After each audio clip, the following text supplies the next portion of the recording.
नमस्ते। आज मेरे साथ अजय हैं, अजय प्रकाश साहब। अजय, काफ़ी दिनों बाद हम लोग बातचीत कर रहे हैं, लेकिन आज थोड़ा ये प्रिविलेज मेरी है कि मैं अजय से कुछ चीज़ें समझने के लिए, खास करके बजट की बात, मैं पूछूंगा प्रश्न और आज आप जरा जवाब दीजिएगा इसका। पहला तो जी। ये जो बजट आया, ये क्या बजट था? मुझे ठीक से याद है कि पहले इसमें बजट जब आता था तो हम सब लोग का एक एक्साइटमेंट होता था। टैक्सेस कम ज्यादा होते थे। दूसरे दिन कुछ जो सिगरेट पीते थे 200, किसी की सिगरेट महंगी होती थी, किसी का टेबल लैम्प सस्ता होता था, किसी का बल्ब सस्ता होता था। लोग खुश रहते थे। जनरली अगर आप पुराने पेपर को देखिए तो एक लंबी फहरिस्त निकलती थी, क्या सस्ता क्या महंगा। ये अब कुछ एक अजीब सा भाषण दिया गया। हालांकि उस भाषण का एक अच्छी बात यह थी कि वो छोटा था कंपेरेटिवली। वो 1 घंटा 25 मिनट का था, नहीं तो वो 2.5-3 घंटा का था। उससे एक दिन पहले जो हमारे सरकारी मीडिया है वो डरा रहे थे कि साहब इस बार का लॉन्गेस्ट स्पीच होगी, 3-3.5 घंटे की। लेकिन वो ठीक है। ओवरऑल बजट का एक आपका जस्ट इंप्रेशन, क्योंकि अब तो आ गया है, फिगर्स भी आ गई हैं, और फिर मेरे 2-3 प्रश्न होंगे, वो मैं आपसे पूछ लूंगा। जी आनंद, धन्यवाद। हम लोग काफी दिन बाद मिल रहे हैं। बीच में कुछ पर्सनल इश्यूज थे। मैं बजट के बारे में आपको बहुत एक पर्सनल ओपिनियन ये है कि मेरा ऐसा मानना है कि हमारे पास, भारत सरकार के पास पैसा खत्म हो गया है, और वही रिफ्लेक्ट किया है निर्मला सीतारामन के भाषण में। जब आप एक हाउस होल्ड ले लीजिए, जब पैसा नहीं होता है तो आप कैसे बिहेव करते हैं? आप चीजें छुपाएंगे, लोगों से बताएंगे नहीं असलियत, और बड़ी बड़ी बातें करेंगे। वही निर्मला सीतारामन ने किया। बात हुई 2031 की, 2047 की, लेकिन 2026-27 की कोई बात वहां पे हुई नहीं थी। और मैं दूसरी चीज आपको, दो तीन चीजें मैं बताना चाहता हूँ। एक तो मैं आपको जनरल एनवायरनमेंट क्या है, हमारा फिजिकल एनवायरनमेंट इस वक्त देश का क्या है, तो बाकी चीजें उससे समझ आ जाती हैं कि ये किस तरफ ये डायरेक्शन में जा रहा है। पहली चीज ये है कि हमारे यहाँ पे टैक्स रेवेन्यूज जो हैं वो गिरते जा रहे हैं। जीडीपी का 11.5% के करीब था, जीडीपी बढ़ती जा रही है। पिछले 2-3 साल से लगातार इनकम टैक्स और बाकी टैक्सेस गिरते जा रहे हैं। तो ये एक सोचने वाली बात है कि जीडीपी हमारी बढ़ रही है, लेकिन टैक्स रेवेन्यूज गिरते जा रहे हैं in comparison to the GDP. और इसके ऊपर ना तो चर्चा हुई, ना कोई ऐसा डायरेक्शन दिया गया कि इसको कैसे ठीक किया जाएगा। लगभग 3 लाख करोड़ रुपए का शॉर्टफॉल है इस बार। दूसरी चीज है जीएसटी। जीएसटी एक तरह से कंजम्पशन दिखाता है हमारे देश के अंदर, लोगों का कितना पैसा है, हम क्या खरीदते हैं। जीएसटी कंजम्पशन लास्ट ईयर लगातार गिरता गया है। नवंबर का जो कलेक्शन है वो जनवरी के बराबर रहा है ऑलमोस्ट। तो यहाँ पे कोई बढ़ोतरी नहीं हुई है। हालांकि वो जीएसटी बचत उत्सव मोदी जी ने बीच में चलाया था, वो 1 महीने चला। थोड़ी सी जीएसटी कलेक्शन ज्यादा है क्योंकि लोगों ने गाड़ियां खरीद ली, लेकिन इसका सीधा सीधा मतलब है कि लोगों के पास परचेजिंग पावर नहीं है। इनकम्स गिरती जा रही है या उसी लेवल पर ये बंधी हुई है। इसके बारे में भी बजट पर कोई चर्चा नहीं हुई थी। तो एक तरफ तो हमारी इनकम्स गिरती जा रही हैं, दूसरी तरफ हमारे पास कोई प्लान नहीं है कि हम करना क्या चाहते हैं। प्लानिंग हमने 2014 में ही बंद कर दिया, प्लानिंग कमीशन बंद कर दिया। तो आजकल प्लानिंग वही होती है, जो मोदी जी चाहते हैं वही प्लान हो जाता है। वो कहते हैं वंदे भारत 200 गाड़ियां चला दो, तो वो प्लान हो जाता है। 36 राफेल एयरक्राफ्ट खरीद लो, तो वो प्लान हो जाता है। और ये टोटल पिछले 10 सालों का ये हम अब नतीजा भुगत रहे हैं, जिस तरफ हम जा रहे हैं। आनंद। मैं एक चीज और जरा आपसे, क्योंकि एक आईटी सेक्टर में आपका ठीक ठाक दखलंदाजी रही है, दो चीजें मैं एक साथ पूछ लूं। एक आया है ऑरेंज इकॉनमी, और उसमें बात हो रही है क्लाउड डेटा सेंटर और क्या क्या। तो वो क्या क्या मर्ज आ रहा है? और आईटी सेक्टर एज सच, जिसमें एक समय भारत की तूती बोलती थी, हमारा दबदबा हुआ करता था, क्या हम उतनी स्ट्रांग पोजीशन में, और वो कहाँ हैं, हम कहाँ खड़े हैं, ये बजट उसका कोई डायरेक्शन दे रहा है? ऑरेंज इकोनॉमी की क्या बात हो रही है कि इस पे जरा एक आपकी टिप्पणी ले लें। जी आनंद, ये अगर आप 2000 लें तो काफी सपोर्ट आईटी की हमें मिली थी सरकार की तरफ से। मिनिस्ट्री ऑफ आईटी ने बहुत काम उस समय करते थे कंपनीज वगैरह को आगे बढ़ाने के लिए, और खासकर बिजनेस वगैरह, और एक पॉलिसी डायरेक्शन वो देते थे। बहुत सारे उसमें छूट भी दी थी आईटी सेक्टर को। ये धीरे धीरे ये सब अभी खत्म हो गया है। पिछले साल जो आईटी में जितना भी बजट एलोकेशन था वो इस बार भी उतना ही है। अगर आप इन्फ्लेशन ले लें 5% का तो शायद उतना भी एलोकेशन नहीं हुआ है। तो भारत सरकार की तरफ से कोई नई स्कीम उसमें नहीं आई है। इन्होंने बात जरूर की है कि क्लाउड डेटा सेंटर, अब ये थोड़ा चिंताजनक है आप उसको अगर समझें।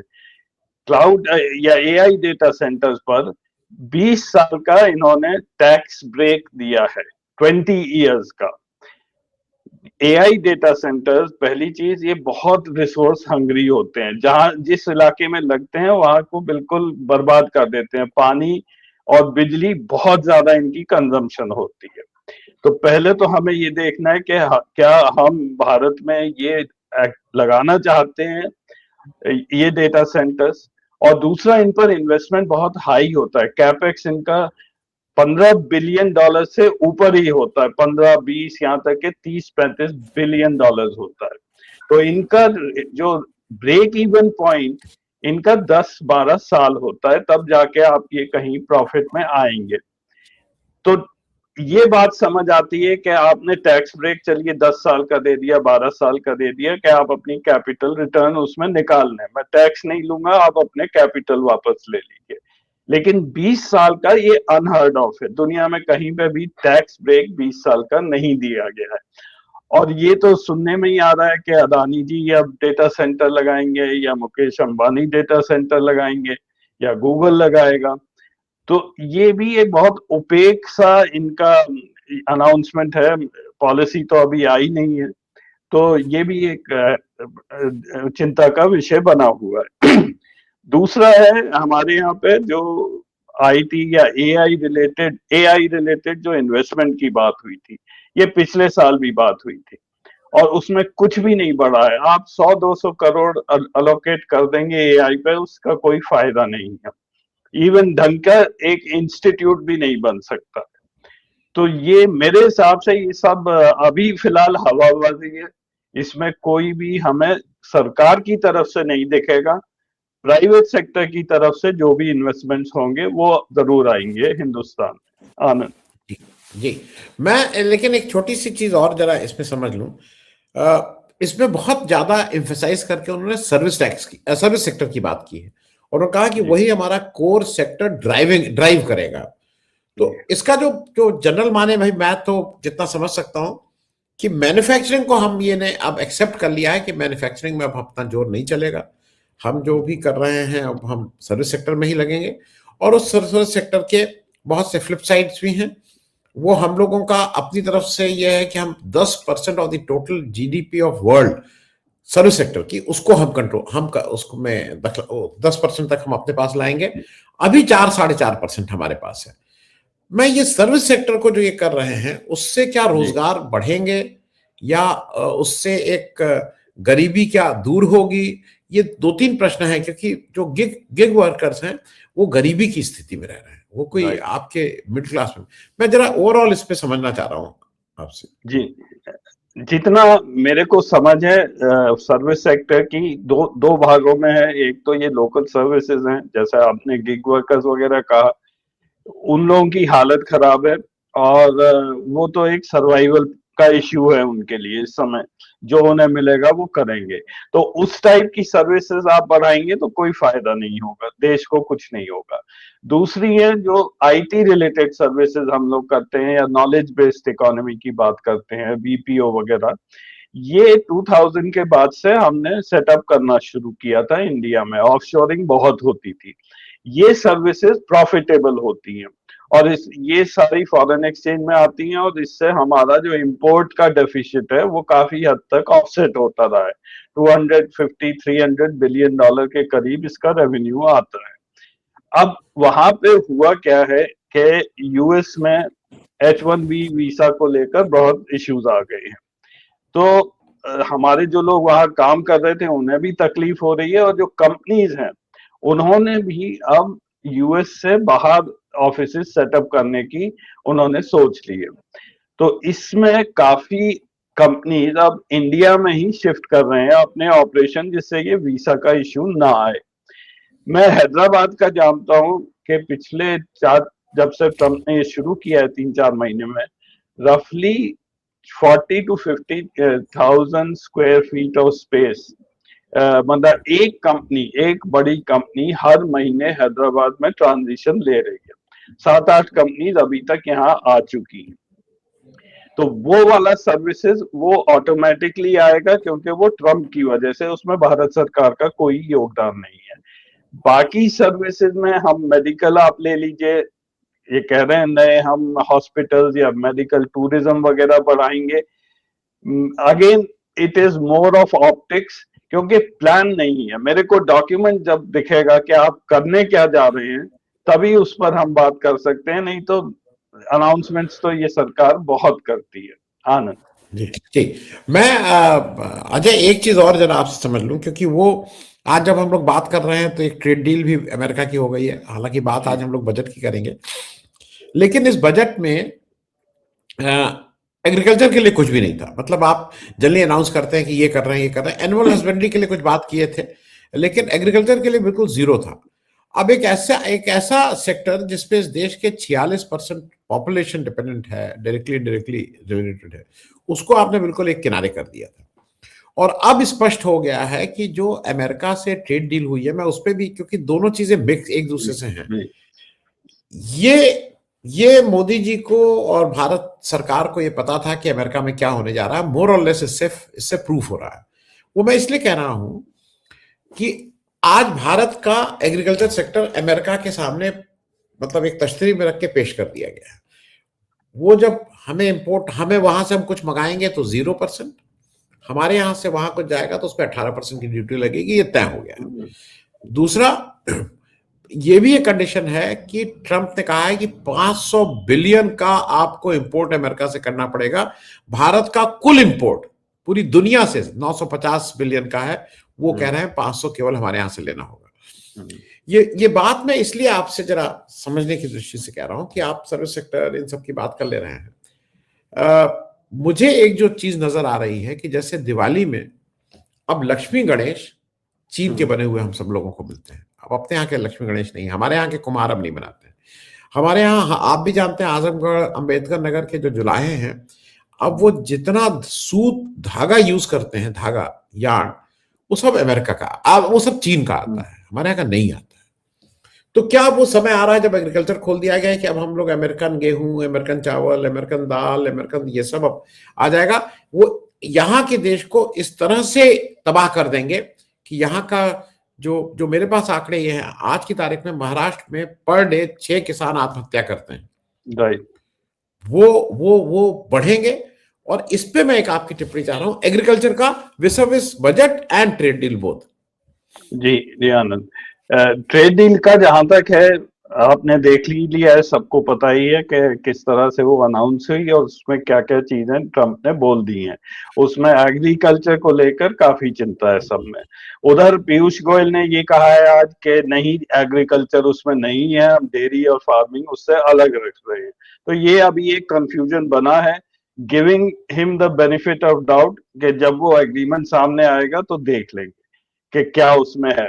लेकिन उधर कैरोलिन लेविट ने भी आज सुबह एक स्टेटमेंट दिया है, वो नेट पर है, कि उसने भी यही कहा है जो आप बता रहे हैं कि एग्रीकल्चर डेयरी और $500 बिलियन इंडिया ने एग्री किया हुआ है उसके लिए।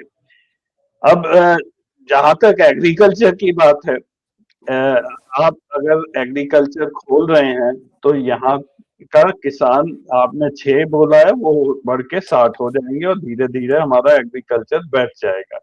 वहां का हम गेहूं खाएंगे, वहां का कॉर्न खाएंगे, वहां के हम बादाम खाएंगे, वहां के सेब आएंगे, ये सब कुछ आना शुरू हो जाएगा 0% पर। और जहां तक ये लोग बड़ी खुशी मना रहे हैं, मोदी जी कल उनको कुछ हार वार भी पहनाया गया एनडीए की मीटिंग में। हमारा पहले टैरिफ यूएस में 2-3% हुआ करता था, वो बढ़ के अब 18 हुआ है, और ये लोग वो चिल्ला रहे हैं कि 25 से घटकर 18 हो गया है। पिछले साल जब तक बाइडेन यहाँ थे तब तक 2 से 2.5% पर हम माल देते थे। ट्रंप ने आके पूरी दुनिया के टैरिफ बदले, तो हमें वैसे भी ज्यादा हमारी चीजें वहां महंगी हैं।